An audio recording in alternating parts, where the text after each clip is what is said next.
صبغہ اور امتثال کے ساتھ ارمغان خان اور بہرام شاہ کے سامنے موجود سربراہی کرسی پر بلال شاہ بیٹھا تھا۔ اس وقت وہ اپنی انا نوک جون کو پیچھے چھوڑتے صرف محافظ بنے تھے۔ وہ اپنے گھر کی عورتوں کے ساتھ باہر آئے تھے۔ ان کی حفاظت، ان کی عزت ان سب کو اپنی انا کی جان سے بھی زیادہ عزیز تھی۔ لڑکیوں نے تو شاید غور بھی نہیں کیا تھا، مگر وہ سب نامحسوس انداز میں ان کے گرد اپنا حصار باندھتے انہیں دوسروں کی نظروں سے محفوظ کر چکے تھے۔ شکر، مگر لگا تم آج بھی تم با آرڈر کرو گے۔ ہدایت شاہ کے طنزیہ لہجہ زغام خان نے ہونہار نظر سے گھورا تھا، اور مجھے لگا شاید تم لال مرچوں سے پیٹ بھرنے کا ارادہ رکھتے ہو تو وہی آرڈر کرو گے۔ دو بدو جواب دیتے مسکرا کر ان دونوں کو گھورتی عقیدت کو دیکھا جو زغام خان کے دیکھنے پر تاثر سرحدی کھانے کی جانب متوجہ ہو چکی تھی۔ جبکہ باقی سب مردوں نے خاموشی سے کھانا کھانے میں ہی اپنی عافیت جانی تھی، اور اپنی ہو چکی ہونے والی بیویوں کے سامنے ان میں سے کوئی بھی بدمزگی نہیں چاہتا تھا۔ عقیدت، لالی آپ نے کیسا ڈرس لیا ہے جو تمہارے لالا نے لینے دیا؟ پلوشا کے پوچھنے پر منہ بسوڑتے ہوئے کہا تو سب لڑکیوں نے بمشکل اپنی مسکراہٹ کا گلا گھونٹا تھا۔ پھر بھی بتائیے تو صحیح، کلر ہی بتا دیں۔ سلوہ کے پوچھنے پر عقیدت نے گہری سانس بھری۔ شرارہ لیا ہے، کچھ فراکس ہیں، کچھ میکسی ٹائپ، اور کلر سب کے ڈارک ہیں، بس ایک دو لائٹ ہیں، باقی گھر جا کر تم لوگ خود دیکھ لینا۔ ابھی وہ شرٹ کہہ کر زغام خان کی عزت کا کچرا کرتے اس سے پہلے زغام خان نے اپنا ہاتھ عقیدت کے تھائی پر رکھتے دباؤ ڈالا، جس پر عقیدت نے ضبط کرتے مسکرا کر بات پلٹی تھی، جبکہ ہاتھ نیچے لے جا کر زغام خان کے ہاتھ کی پوچھ پر نہنگارنا نہ بولی تھی۔ حوریہ بھابھی آپ نے کیا لیا ہے؟ اور پلوشا تم نے؟ امتثال کے پوچھنے پر حوریہ نے بری طرح گڑبڑاتے آہستہ خان کو دیکھا تھا، جو کھانا کھانے میں اس قدر مصروف تھا کہ اسے آس پاس کیا ہو رہا تھا شاید خبر تک نہ تھی۔ جبکہ امتثال کے سوال پر پلوشا خان کے چہرے پر لالیاں بکھری تھی۔ وہ میں کیوں بتاؤں؟ جب پہنوں گی تب دیکھ لینا۔ میں ابھی نہیں بتاؤں گی۔ ہاں میں۔ حوریہ کے گڑبڑا کر جواب دینے پر پلوشا نے بھی ہاں میں ہاں ملاتے ہوئے کہا تو ہدایت شاہ نے گہری نظروں سے پلوشا خان کے گھبرائے سورہ پڑتے چہرے کو دیکھتے ہونٹوں کا کنارہ دانتوں تلے دبایا تھا۔ زغام خان کی غیر ارادی نظر ہدایت شاہ پر پڑی اور اسے پلوشا کو گھورتے دیکھ ٹیبل کے نیچے سے پاؤں ہدایت شاہ کی ٹانگ پر مارا تو ہدایت شاہ نے جبڑے پہنتے زغام خان کو گھورا تھا۔ کل کا میچ کس نے دیکھا تھا؟ ابھی امتثال ان سے سوال کرتی، اسی لیے صبغہ نے بات بدلنے کے لیے سرت سے بولی تو وہ سب ایک دم سے ایکسائٹڈ ہوتی اس کی جانب متوجہ ہوئی۔ جو نیو کرکٹ ٹیم ہے اس کے ہوتے کوئی بلا میچ بھی مس کر سکتا ہے؟ سلوہ کے مسکرا کر کہنے پر ان سب نے اس بات میں سر ہلایا تھا۔ ہاں نا، میرا تو میچ کے دوران سارا دھیان شاداب پر ہی تھا۔ ہائے اللہ، کتنا ہینڈسم ہے نا وہ، اور کتنی کیوٹ حرکتیں کرتا ہے۔ کھانے کی پلیٹ سائڈ پر کرتے دونوں ہاتھ تھوڑی تلے ٹکائے عقیدت کے مسکراتے ہوئے کہا تو ان سب نے سر اس بات میں ہلایا۔ ہے نا کیوٹ ہے، مگر زیادہ کیوٹ نسیم شاہ ہے یار، وہ اتنا معصوم ہے کیا بتاؤں۔ میرا تو پکے والا کرش آ گیا اس پر۔ دونوں ہاتھ گل پر ٹکائے ہونٹ باہر نکالے تو سلوہ شاہ نے کہا تو صبغہ نے اس کے کندھے پر ہاتھ رکھتے تھپکی دی، جبکہ سلوہ عقیدت کے رشک بڑے تبصرے پر زغام اور ارمغان خان کے کھانا کھاتے ہاتھ رک چکے تھے۔ پٹھانی نقوش والے چہرے میں پل میں سرخیاں کھلی تھی، جبکہ وہ سب اپنے سر کے سایوں کو مکمل طور پر نظر انداز کرتے ان کی موجودگی کو بلائے کرکٹرز کی شان میں قصیدے پڑھنے میں مصروف تھی۔ جبکہ زغام خان کے سورہ پڑتے چہرے کو دیکھتے ہدایت شاہ نے طنزیہ نظروں سے دیکھتے اپنی مسکراہٹ چھپائی تھی، مگر ٹیبل پر گونتی پلوشا کی آواز سنتے ہدایت شاہ کی مسکراہٹ پل میں سمٹی تھی۔ مجھے وہ فاسٹ بالر بہت پسند ہے، وہ پٹھان بھی ہے۔ ہاں، شاہین افریدی، وہ مجھے کیوٹ بھی لگتا ہے اور ہینڈسم بھی۔ ہاتھ کی ہتھیلی کو آپس میں مسلتے شرماتے لہجے میں کہتی وہ ہدایت شاہ کے تن بدن میں آگ لگا چکی تھی۔ ہینڈسم اور کیوٹ ہو گے وہ، مگر جو پرسنالٹی محمد حسنین کی ہے نا یار، کیا بننا ہے وہ۔ انسٹا پہ اس کی پوسٹ دیکھو، اتنا کیوٹ لگتا ہے نا۔ میں نے تو اس کی سٹوری پر کئی بار رپلائی بھی کیا، لیکن پھر این سینڈ کر دیا۔ اب تو میرا دل چاہتا ہے اسے فیس ٹو فیس مل کر سیلفی بھی لوں اور آٹوگراف بھی، اور اسے بتاؤں گی یہ لڑکی جسے میچ کے نام سے نفرت تھی تمہاری خاطر میچ کی محبت میں پڑ گئی ہے۔ صبغہ شاہ کے ماتھے پر کلائی کی پشت رکھ کر دہائی دینے پر ان سب کے کہہ کے گونجے تھے۔ ہاں نا، میں نے بھی یہی کیا ہے، لیکن حسنین کو نہیں۔ حارث رؤف کو، یار اس بندے کی بھی اپنی کلاس ہے، جتنی بار دیکھ لو اتنی بار دل آ جاتا ہے۔ امتزال خان کے شوخ لہجے پر بہرام شاہ کے چہرے کی مسکراہٹ پال میں سمٹی تھی۔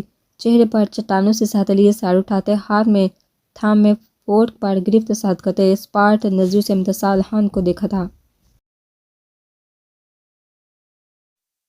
جبکہ حوریہ کے سامنے بیٹھے آئس خان کو پورا یقین تھا کہ اس کی بیوی کو کوئی کرش نہیں ہو سکتا، اس کے علاوہ کسی کو پسند نہیں کر سکتی، لیکن آئس خان کے ارمانوں پر حوریہ کی خوبصورت آواز میں کی گئی تعریف نے ٹھنڈا یہ پانی پھینکا تھا۔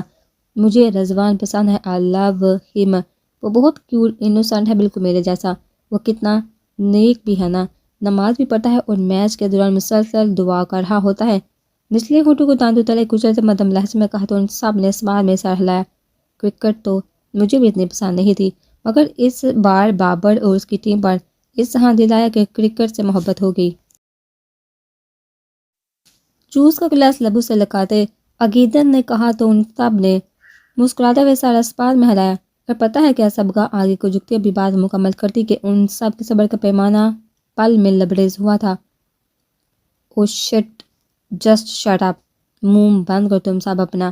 ہاتھ میں تھامے چمچ کو پلیٹوں میں پٹکتے وہ سب ایک ساتھ دوڑے تو وہ سب دہل کر دل پر ہاتھ رکھتی آنکھیں پھڑے ان سب کے سر پڑتے چہرے کو دیکھنے لگی، مگر اپنی باتیں یاد آئی کہ کیسے وہ ان سر پھر چاہوں اور ہانوں کی موجودگی کو نظر انداز کیے غیر مردوں کی شان میں قصیدے پڑھنے میں مصروف تھی۔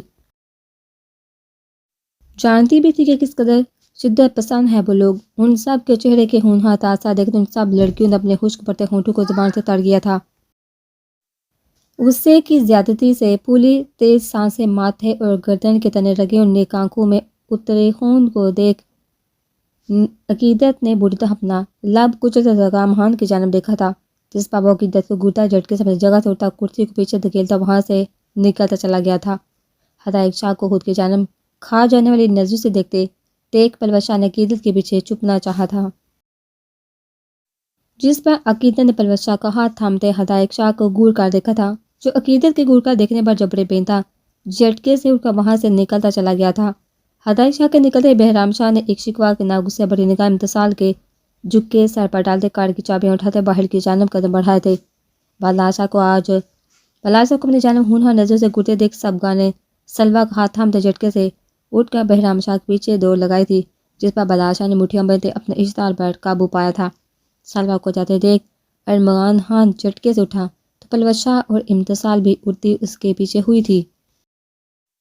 عقیدت نے گہری سانس بھرتے ایک نظر آئس اور حوریہ کو دیکھتے ہمت مجتمع کرتے اٹھ کر قدم باہر کی جانب بڑھائے تھے۔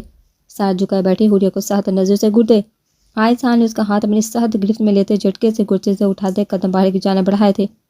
جبکہ سبغہ شاہ کی باتیں سنتے بلاشا نے جھٹکے سے اٹھاتے پیچھے پڑی کرسی کو اٹھا کر پوری شدت سے ٹیبل پر مارا تھا۔ پورے خاندان میں میری معصومیت اور کیوٹنس کے چرچے ہیں، اپنے منگیتر کے ہوتے وہ کسی اور کو پسند کیسے کر سکتی ہے؟ ارمغان خان کے چلا کر کہنے کا امتسال اور پلوش شاہ نے روحنی شکلیں بنا کر ایک دوسرے کو دیکھا تھا۔ بہرام مجھے چھوڑیں گے نہیں اور ہدایت مجھے سیدھا گولی ماریں گے، امتسال کے کہنے پر پلوش شاہ نے نرم لہجے میں کہا تو امتسال نے بری طرح لب کچلتے اپنے موبائل سے بہرام شاہ کو میسج ٹائپ کرنا شروع کیا، جبکہ ارمغان خان کے غصے میں چلانے پر ان دونوں نے سلوا شاہ کی معصوم جان کے لیے دعا کی تھی۔ لالا پلیز آہستہ گاڑی چلائیے۔ بہرام شاہ کو جہاز کی اسپیڈ سے گاڑی چلاتے دیکھ پیچھے بیٹھی سلوا اور سبغہ نے چیخ کر کہا تو بہرام شاہ نے سخت نظروں سے انہیں گھورا تھا۔ وہاں پہ کینچی کی طرح چلتی زبان بھی آہستہ چلانے تھی نا، اگر تم لوگوں کو کرکٹرز پسند تھے تو پلوش شاہ اور امتسال کے سامنے ان کے گنگانے کی کیا ضرورت تھی؟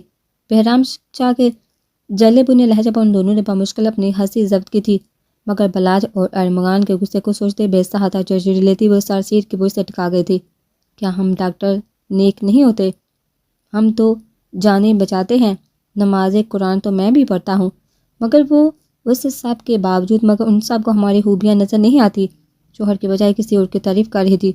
ہاؤ ڈیئر شی، دبے دبے لہجے میں چلا کر کہتے اپنے موبائل سامنے ڈیش بورڈ پر پھینکا تو سلوا نے دہل کر اپنے کبھی غصہ نہ کرنے والا بھائی کو دیکھا۔ اگر ہدایت شاہ کا یہ حال تھا تو ارمغان خان کا غصہ کس حد تک ہوگا؟ ارمغان خان کا سر پڑتا چہرہ آنکھوں کے پردے پر لہرایا تو سلوا نے بری طرح لب کچلے تھے۔ زرگام خان کو اندھا دھند گاڑی چلاتے دیکھ عقیدت نے چوٹ نظروں سے اسے دیکھا تھا۔ زرگام خان کے ماتھے اور گردن کے تنے رگے دیکھ خشک پٹے حلق اتار کرتے بوڑھی طرح ہتھیلیاں مچتی تھی، آنکھیں میتے اپنے دائیں کپکپاتے ہاتھ کو زرگام خان کی جانب بڑھاتے زرگام خان کے تھائی پر رکھا، مگر زرگام خان کو کوئی رد عمل ظاہر نہ کرتے دیکھ عقیدت نے گہری سانس بھری تھی۔ زرگام خشک پڑتے ہونٹوں کو تاٹ کرتے مدھم لہجے میں پکارا، مگر زرگام خان کی جانب سے ہنوز خاموشی اور سرد تاثر دیکھ اپنا ہاتھ ہٹانا چاہا تو زرگام خان نے اپنا تھائی پر رکھے عقیدت کے ہاتھ کو اپنی سخت گرفت میں لیا تھا۔ چپ، ایک لفظ نہیں عقیدت، ورنہ میں سارے لحاظ بالائے طاق رکھ کر جہاں اور اسی وقت تمہارے ہوش ٹھکانے لگا دوں گا۔